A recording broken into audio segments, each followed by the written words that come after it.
Bonjour tout le monde, j'espère que vous allez bien. Aujourd'hui, un format un petit peu différent de ce que je fais d'habitude. J'avais envie de vous raconter l'histoire de Ned Kelly. Je ne sais pas si vous la connaissez, alors voilà, on y va, c'est parti, jingle.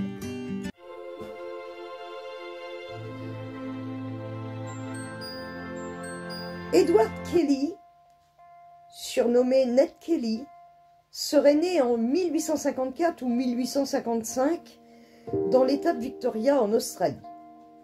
Son père, John Red Kelly, irlandais, fut déporté en Tasmanie en 1841 pour avoir volé 2 cochons.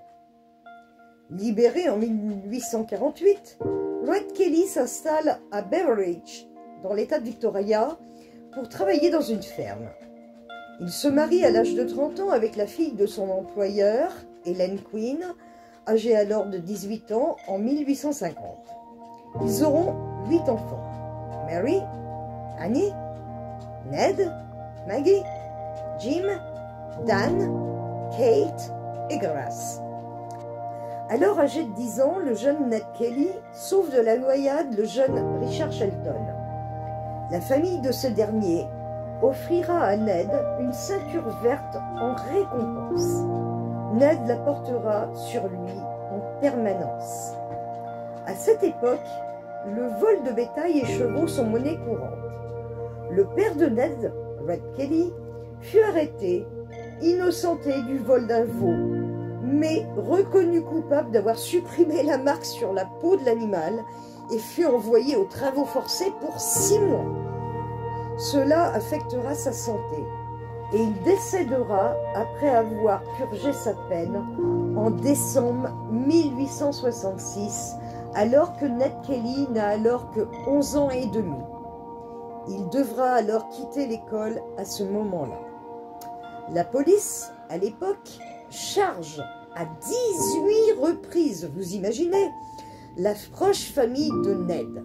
La moitié de ces charges seront jugées sans culpabilité et l'on peut penser que la famille a été ciblée absolument injustement.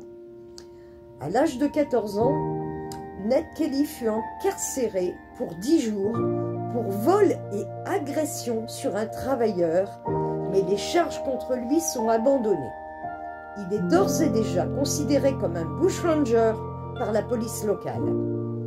Accusé d'un autre vol en 1870, il est finalement relâché, faute de preuves. En 1871, il est de nouveau arrêté pour un recel de cheval qu'il avait emprunté.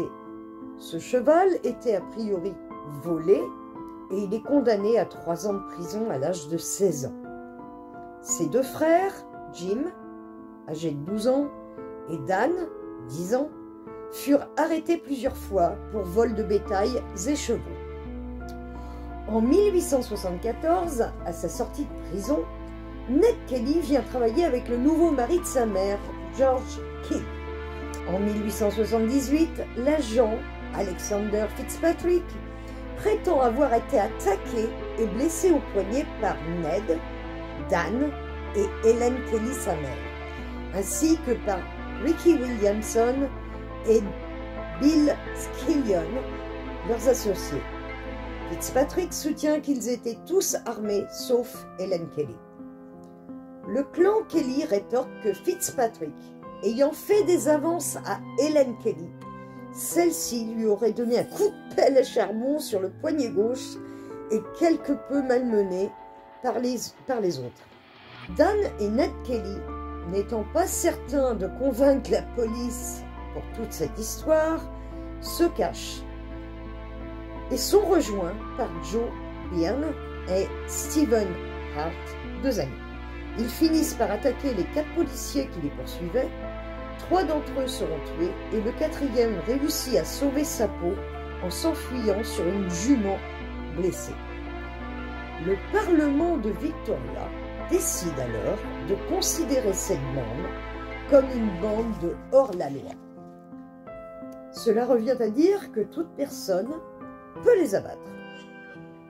En 1878 et 1879, le gang fait encore parler de lui. En 1878, avec un gros cambriolage, suivi d'un deuxième en 1879 en Nouvelle-Galles du Sud.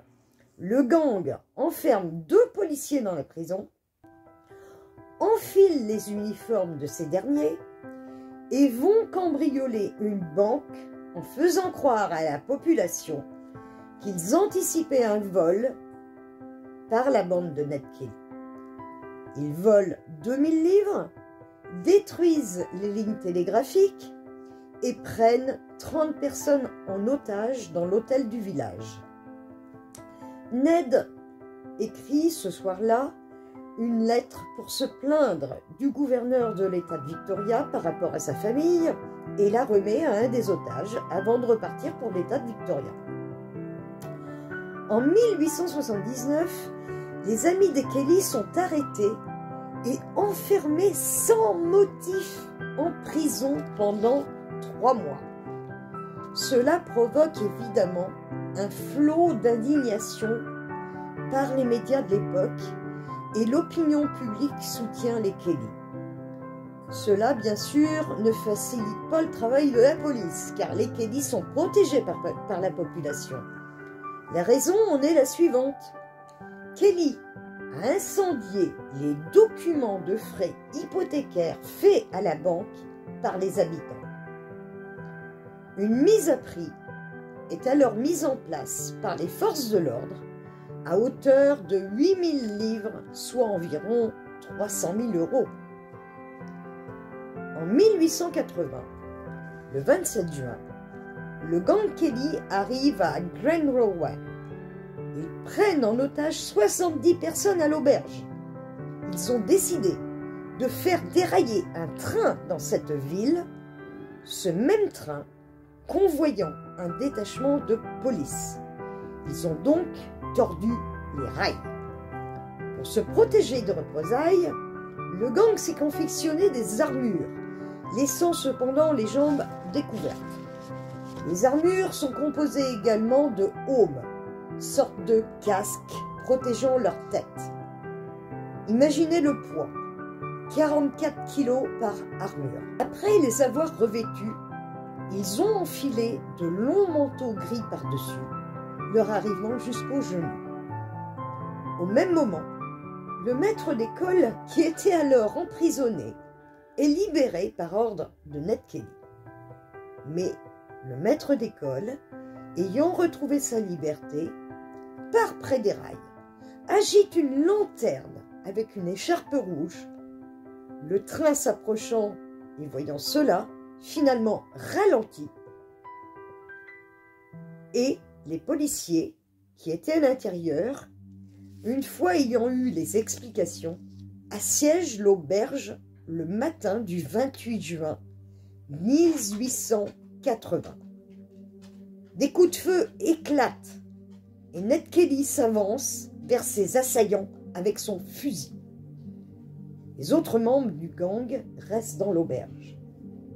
Ned Kelly est finalement touché aux jambes et s'écroule avant d'être assommé par un coup de fusil. Le reste du gang finit par mourir, un par blessure, et les 2 autres se suicident. Enfin, apparemment, car la police a mis le feu à l'auberge. Aucune autopsie n'est pratiquée et l'on ne peut pas vraiment déterminer la cause du décès des 2 autres acolytes. Quelques otages décéderont également durant cette attaque.